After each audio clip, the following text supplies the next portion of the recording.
Hello students, मैं स्मृति सिंह आपका स्वागत करती हूँ आपके YouTube channel LLS with SS पे। अभी मैं जो नया वीडियो पोस्ट कर रही हूँ ये काफी दिनों के बाद हो रहा है, इसके लिए मैं माफी चाहती हूँ। दरअसल मैं थोड़े दूसरे कामों में थोड़ा बिजी हो गई थी। तो ये जो आज मैं नई वीडियो लेकर आई हूँ वो आज मैं आपको टॉपिक बताऊंगी, अंडाणु जनन एवं मासिक चक्र पर हार्मोन का क्या नियंत्रण होता है। मैं उस नियंत्रण को, हार्मोन नियंत्रण को समझाऊंगी। पिछली वीडियो में मैं आपको अंडाणु जनन के बारे में समझाई थी। अंडाणु जनन वाली वीडियो आपने अगर नहीं देखी हो तो वो लिंक मैं डिस्क्रिप्शन में दे दूंगी, आप वहां जाकर देख लीजिए या आई बटन पे आप क्लिक करके देख सकते हो। अंडाणु जनन एवं मासिक चक्र पर हार्मोन का नियंत्रण कैसे होता है, तो चलिए मैं उसे शुरू करती हूँ।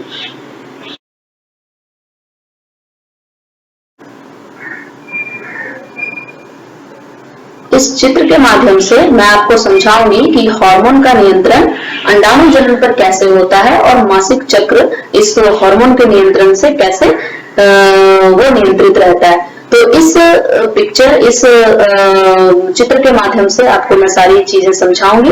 तो सबसे पहले आप इधर देखिए कि यहाँ एक मानव मस्तिष्क का एक डायग्राम बना हुआ है। ये जो एक हल्का सा छोटा सा बॉक्स बना है, इसमें आपको ये दिखाया जा रहा है कि मस्तिष्क में दो प्रकार का ग्रंथि पाया जाता है। उसको एक हाइपोथैलेमस की ग्रंथि कहते हैं और एक पिट्यूटरी की पीयूष ग्रंथि कहते हैं। पिट्यूटरी मींस पीयूष ग्रंथि। तो वो जो ग्रंथि होती है, हाइपोथैलेमस की ग्रंथि और पीयूष ग्रंथि, इन दोनों की बहुत बड़ी भूमिका होती है हमारे शरीर के भीतर। जो विभिन्न प्रकार की क्रियाएं चलती है, उन सारी क्रियाओं को सही तरीके से नियंत्रित रखने का जो एक नियंत्रण होता है, वो नियंत्रण ये हाइपोथैलेमस और पिट्यूटरी की ग्रंथि, पीयूष ग्रंथि, ये बहुत बड़ा अपनी भूमिका निभाती है। तो ये भूमिका जो निभाती है, अभी बहुत सारे प्रकार की क्रियाएं हमारे शरीर में चलती है। तो उन सारी चीजों के बारे में हमें नहीं जानना, हमें जानना है कि ये oogenesis यानी अंडाणु जनन पे या मासिक चक्र पे ये कैसे नियंत्रित करता है। तो सबसे पहले क्या है कि जो हाइपोथैलेमस की ग्रंथि होती है, वो हाइपोथैलेमस की ग्रंथि एक प्रकार का एक रसायन निकालती है, जो रसायन एक हार्मोन है और वो हार्मोन को बोलते हैं GnRH, gonadotropin releasing hormone. Gonadotropin releasing hormone. तो ये जो हार्मोन है, ये हार्मोन जब निकलता है तो ये हार्मोन एक संदेश देता है पीयूष ग्रंथि को, और पीयूष ग्रंथि उस संदेश को पाकर फिर वो दूसरी प्रकार के हार्मोन को निकालता है और उस हार्मोन से फिर बाकी की प्रक्रियाएं पूरी होती है। तो ये जो मुख्य तौर पे ये जो हाइपोथैलेमस और पीयूष की ग्रंथि है, वो दोनों ग्रंथियां मुख्य तौर पे इस चीजों को नियंत्रित करती है। तो ये जो गोनेडोट्रोपिन रिलीजिंग हार्मोन हाइपोथैलेमस की ग्रंथि से निकलती है, वो पीयूष ग्रंथि के अग्रपाली को, एंटेरियर मींस अग्रपाली को वो उकसाता है। तो अग्रपाली को उकसाने का मतलब ये है कि जो पीयूष ग्रंथि होती है वो एक मटर के दाने की आकृति की होती है और उस पीयूष ग्रंथि से हमारे शरीर में विभिन्न प्रकार के कार्यों को नियंत्रण करने की उसमें क्षमता होती है।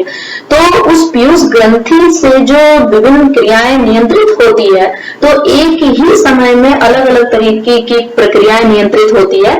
इस वजह से इसमें जो है, इसके अलग अलग भाग से अलग अलग प्रकार के रसायन निकलते हैं। इस वजह से इसके जो भाग है वो कुछ दो भागों में बटे हुए हैं। पीयूष ग्रंथि दो भागों में बटा हुआ है। दो भाग मींस आपको आकृति में जब आप देखोगे तो वो दो भाग में नहीं बटा होता, उसकी एक दो भाग में मार्किंग की गई है। उसको सिर्फ बताया गया है कि उसके दो भाग हैं, एक अग्रपाली और एक पश्चपाली, यानी एंटेरियर और पोस्टेरियर। तो जो oogenesis की प्रक्रिया होगी वो प्रक्रिया एंटेरियर पार्ट से यानी कि अग्रपाली से होती है।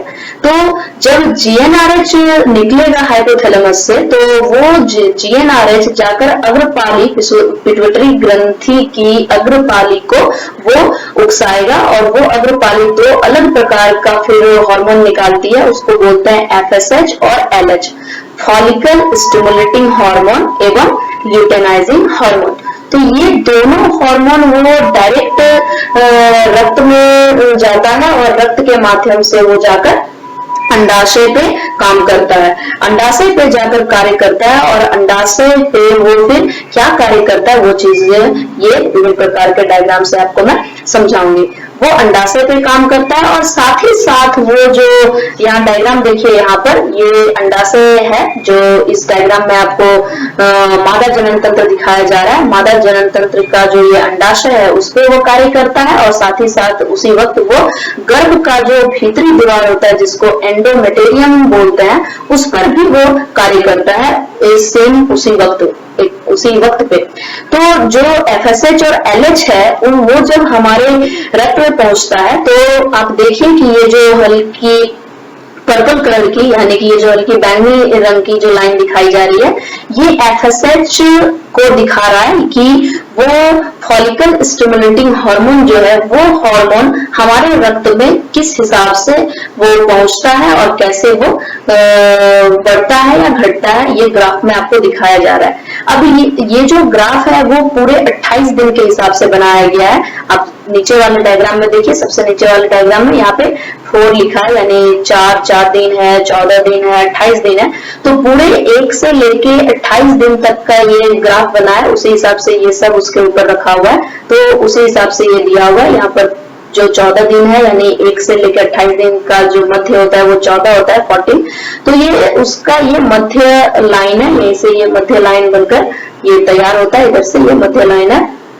तो आप इसको देखिए कि ये जो 14 दिन के पहले क्या क्या अंतर आता है, फिर 14 दिन के बाद अंतर आता है, तो आपको ये पता लग रहा होगा कि ये 28 दिन की ही बात क्यों की जा रही है। 28 दिन की बात इसलिए है क्योंकि जो मासिक चक्र होता है वो हर 28 दिन पर रिपीट होता है, वो हर 28 दिन पर आता है। तो वो क्यों ऐसा होता है वो चीज आपको इधर समझ आएगा। वो हार्मोन का नियंत्रण है जो कि हर 28 दिन पे वो रिपीट होता है, इस वजह से 28 दिन का ये एक डाटा लिया गया है और 28 दिन का होता है। तो ये कैसे 28 दिन पर कार्य करता है, किस हिसाब से हार्मोन कार्य करता है वही आपको समझना है। तो आप देखिए कि ये जो है ये वाला इसका एकदम मध्य भाग है यानी 14 दिन की बात हो रही है। तो ये 14 दिन से पहले आप देखिए कि ये बैंगनी वाली लाइन वो थोड़ी थोड़ी जो है बिल्कुल थोड़ी सी बढ़ती है, घटती है, फिर हल्की सी जो है 14 दिन के आसपास थोड़ी सी बढ़ती है, फिर वो नॉर्मल सीधी हो जाती है। लेकिन ये जो लाल वाली लाइन आप देख रहे हो, लाल वाला जो कि ल्यूटेनाइजिंग हार्मोन दिखा रहा है कि हमारे रक्त में ये ल्यूटेनाइजिंग हार्मोन किस तरीके से वो जो है दौड़ रहा है। तो ल्यूटेनाइजिंग हार्मोन जो है वो आप देखिए कि 14 दिन के आसपास ये काफी ऊपर तक गया है। कहने का मतलब कि जब ये 14 दिन पूरा होता है तो उस 14 दिन के आसपास ये ल्यूटेनाइजिंग हार्मोन का लेवल जो है उसकी जो उसका जो स्तर होता है काफी बढ़ जाता है। ऐसा क्यों होता है वो आपको इस डायग्राम से पता लगेगा। आप यहाँ पर अब इस दूसरे वाले डायग्राम को, इस वाले डायग्राम को देखिए और समझिए। इसमें जो होता है कि FSH और LH जो ये दो हार्मोन निकल रहा है, उस हार्मोन के मदद से उस ओवरी अंडाशय में 2 प्रकार का और हार्मोन निकलता है, उसको बोलते हैं एस्ट्रोजन और प्रोजेस्टेरोन। एस्ट्रोजन हार्मोन और प्रोजेस्टेरोन हार्मोन जो होता है वो एस्ट्रोजन हार्मोन, प्रोजेस्टेरोन हार्मोन मादा हार्मोन भी बोलते हैं क्योंकि ये मुख्य तौर पर मादा के अंदर विभिन्न प्रकार के कार्य करते हैं और मुख्य तौर पर वो मादा के अंदर जो है वो एक्टिव होता है, वो सक्रिय होता है, इस वजह से एस्ट्रोजन प्रोजेस्टेरोन को मादा हार्मोन बोलते हैं। तो ये जो हार्मोन है इसका कार्य होता है कि जो एस्ट्रोजन है वो 14वें दिन, ये जो 14 डेज है 1 से लेकर 14 दिन तक एस्ट्रोजन हार्मोन जो है वो इस फॉलिकल्स को, इस पुटक को बनाने का कार्य करता है। कहने का अर्थ यह है कि ये जो आप यहाँ पे अंडाशय देख रहे हो, उस अंडाशय के भीतर जो एक प्रक्रिया चल रही है वो FSH और LH के निकलने के बाद, तो वो प्रक्रिया क्या चल रही है, ये फॉलिकल, ये पुटक बनने की। तो ये पुटक जो बनता चला जाता है, मैं आपको पिछली वीडियो में भी जो है अंडाणुजनन समझाई, उसमें से आपको समझ आ रहा होगा। आपने नहीं देखा है तो आप उसे जाकर पहले देख लीजिए। तो ये जो है ये फॉलिकल बन रहा है, ये पुटक है, उस पुटक के अंदर ही अंडाणु बनता है। ठीक है, तो 14 दिन के जो जब उसका 14 दिन पूरा हो जाता है 14 डेज, तो 14 दिन में जिसके भीतर जो अंडाणु होता है वो अंडाणु अंडाशय से बाहर निकल जाता है, लेकिन पुटक अंदर ही रहता है। ओके, तो इस वक्त जो 14 दिन होता है उस वक्त एलएच का यानी ल्यूटेनाइजिंग हार्मोन का लेवल जो होता है बहुत ज्यादा बढ़ जाता है, जो कि इस अंडाणु को अंडाशय से बाहर निकालने में मदद करता है। और इस प्रक्रिया को ही अंडाणु जनन, ओवुलेशन यानी अंडोत्सर्ग कहते हैं उसे। ओवुलेशन यानी अंडोत्सर्ग, वो अंडाशय से जो अंडाणु बाहर निकलता है उसको अंडोत्सर्ग कहते हैं। तो जब अंडोत्सर्ग की प्रक्रिया पूरी हो जाती है, ओवुलेशन की प्रक्रिया जब पूरी हो जाती है एलएच के लेवल बढ़ने से, ल्यूटेनाइजिंग हार्मोन के बढ़ने से, तब अगले 14 दिन में यानी कि यहाँ से यहाँ तक 14 दिन और अगला 14 दिन जो कि 28 दिन होगा, तो पहले 14 दिन में ये एस्ट्रोजन हार्मोन ये फॉलिकल्स को, अंडाणु को बनाने का कार्य करता है और फिर उसे एलएच हार्मोन जो बहुत ज्यादा बढ़ जाता है उसे वो निकालने का कार्य करता है। फिर अगले 14 दिन में ये जो फॉलिकल्स अंदर रह गया है वो फॉलिकल्स जो है वो अंडाशय से बाहर नहीं आता, सिर्फ अंडाणु आता है। तो अंडाशय के अंदर जो ये फॉलिकल, ये जो पुटक रह गया है वो पुटक एक आकृति में बदल जाता है। उस आकृति को बोलते हैं कॉर्पस ल्यूटियम। ठीक है, कॉर्पस ल्यूटियम। तो ये जो कॉर्पस ल्यूटियम होता है ये थोड़ा सा पीले रंग का होता है क्योंकि इसमें से एक हार्मोन निकलता है, उस हार्मोन को बोलते हैं प्रोजेस्टेरॉन हार्मोन। तो वो जो प्रोजेस्टेरॉन हार्मोन होता है वो, उस प्रोजेस्टेरॉन हार्मोन के निकलने की वजह से इसका रंग थोड़ा पीला नजर आता है। तो ये जो है इधर बनकर तैयार होता है और ये अगले 14 दिन तक ये प्रोजेस्टेरॉन हार्मोन निकलता रहता है।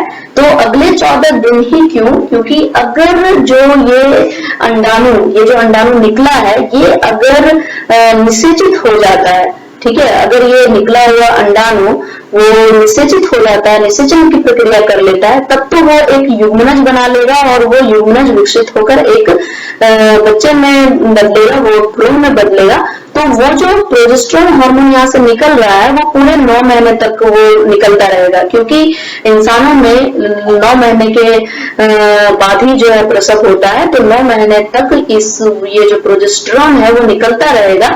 लेकिन अगर निषेचन नहीं हुआ, ये जो अंडाणु निकला है वो निषेचन अगर नहीं कर पाया, वो निषेचित नहीं हुआ, तो ये जो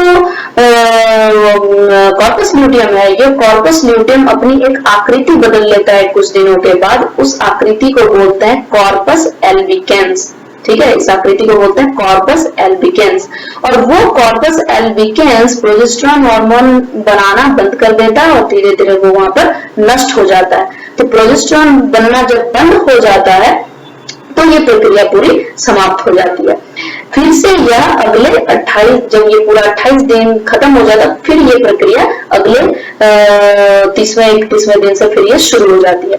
तो ऐसा 28 दिन के बाद फिर क्या होता है, तो वो चीज आप देखिए अगले निचले इस डायग्राम से, क्योंकि मैं आपको शुरू में ही बताई कि सिर्फ अंडाशय में ही परिवर्तन नहीं आता, सिर्फ अंडाशय में ही ये प्रक्रिया नहीं हो रही है, साथ ही साथ ये जो है ये गर्भ के अंदर जो दीवार होती है, भीतरी दीवार जिसको एंडोमेट्रियम बोलते हैं, उसमें भी अंतर आता है। तो उसमें क्या अंतर आता है वो आप यहाँ पर देखिए, फिर मैं इसको समझाऊंगी। यहाँ पर देखिए क्या होता है कि जब पहला दिन से पूरे 14 दिन तक में जबकि ये फॉलिकल्स बन रहा होता है, जब अंडाणु जनन हो रहा होता है, उसी वक्त सेम टाइम, उसी वक्त जो है ये हमारा एंडोमेट्रियम वॉल भी बन रहा होता है। तो एंडोमेट्रियम वॉल पे क्या होता है कि ये एक रक्त का समूह होता है, रक्त है, वेसल्स है, वो चीज ब्लड वेसल्स, कैपिलरीज, ये जो है रक्त का एक कुछ थक्का बनना शुरू होता है, एक जो है एक बेड की तरह, एक बिछावन की तरह बनना शुरू हो जाता है। बिछावन इसलिए कह रही हूँ क्योंकि इसमें जो अंडाणु अगर निषेचित होता है तो वो निषेचित होकर जो युग्मनज होगा वो युग्मनज अपनी आकृति परिवर्तित करेगा, तो फिर वो आकर यहीं पर धस कर बैठता है, फिर यहीं पर से उसमें से भ्रूण का निर्माण होता है। तो इस वजह से वो जब तक अंडाणु बन रहा होता है साथ ही साथ ये वो कैपिलरीज का वॉल भी बन रहा होता है। तो ये जो दीवार बन रहा होता है वो आप देखिए कि ये धीरे धीरे धीरे धीरे ये बढ़ता जा रहा है, वो धीरे धीरे धीरे धीरे वो विकसित होता जा रहा है। फिर 28 दिन के आसपास आप देखिए फिर धीरे धीरे वो जो है घटता जा रहा है। कहने का अर्थ यह है कि अगर यह निषेचित हो गया होता तो ये ऐसा ही 28 दिन के बाद भी 9 महीने तक भी वो ऐसा ही होता।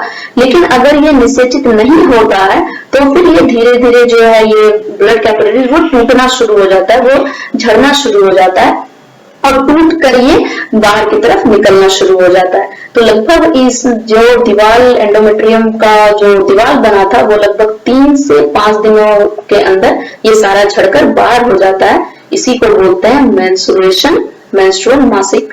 और यही मासिक जो है हर 28 दिन में इस वजह से वो रिपीट होता रहता है, इसलिए इसको बोलते हैं मासिक चक्र। यही कारण है कि वो हर महीने हर 28 दिन में वो रिपीट होता रहता है। तो ये चीज आप ये वाला देखिए, इसमें क्या दिखा रहा है, इसमें आपको बता रहा है कि एस्ट्रोजन हार्मोन और प्रोजेस्टेरोन हार्मोन की 14 दिन पहले उसका लेवल जो है रक्त के अंदर कितना स्तर होता है, फिर बाद में कितना स्तर होता है। तो यहाँ पे आपको एस्ट्रोजन का दिखा रहा है। एस्ट्रोजन लेवल देखिए पहले दिन से 14वें दिन तक ये धीरे धीरे बढ़ता ही चला जाता है, बढ़ता ही चला जाता है। फिर ओव्यूलेशन जब यानी अंडोत्सर्ग जब होता है, यानी अंडाणु जब अंडाशय से बाहर निकलता है, उस वक्त ये थोड़ा सा घटता है, फिर वो जो है कांस्टेंट मतलब एक स्तर पर ही रहता है। फिर वो 28 दिन के बाद फिर थोड़ा थोड़ा वो घटना शुरू हो जाता है। फिर जैसे ही 3 से 5 दिनों के बाद जो है ये पूरा झड़कर जब बाहर निकल जाता है तो फिर वापस ये प्रक्रिया जो है वैसी ही शुरू हो जाती है, फिर से ये रिपीट होता चला जाता है। तो हर 28 दिन के बाद ये जो है वो रिपीट होता है, उसी को बोलते हैं मासिक चक्र। और इस तरीके से जो है ये हार्मोन इसको नियंत्रित रखता है। अगर आपको ये पूरी हार्मोन नियंत्रण समझ आ गई हो कि मादा जनन तंत्र पे और अंडाणु जनन पे और मासिक चक्र पे ये हार्मोन विभिन्न प्रकार का कैसे नियंत्रण करता है, अगर समझ गए हो तो, अगर पसंद आई हो तो लाइक बटन दबाइए और सब्सक्राइब कर लीजिए हमारे चैनल को, और ज्यादा से ज्यादा इसे शेयर करिए अपने दोस्तों के साथ ताकि उनको भी इन चीजों के बारे में समझ आए। धन्यवाद।